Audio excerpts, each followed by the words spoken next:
সেই দিনও ঠিক এমনই বসন্ত ছিল। কৃষ্ণচূড়ার নিচে ছায়া ফেলে তুমি হেঁটেছিলে বকুলমালা গাঁথা হাতে। আমি চুপচাপ। তুমি হেসে বলেছিলে, ভালোবাসার কি গন্ধ হতে পারে? তখন জানতাম না, অদৃশ্য হতে পারে সবচাইতে স্থায়ী উপস্থিতি। আজও এই পথে একা হাঁটি, পায়ের নিচে গড়িয়ে পড়ে শুকনো বকুল। তুমি নেই, তবু সে গন্ধ লেগে থাকে।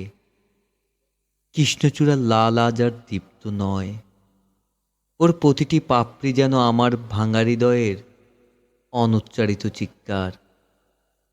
তুমি এখন অদৃশ্য, না দেখেও তোমাকে দেখি, না ছুঁয়ে অনুভব করি। বুকের মাঝখানে একটা শূন্যতা হয়।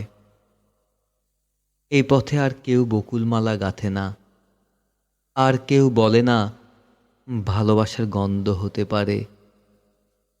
তোমার নাম এখন কেবল কেবল একটা নিঃশব্দ ডাক, যা প্রতিদিন ফিরে আসে তোমার না ফেরার পথে।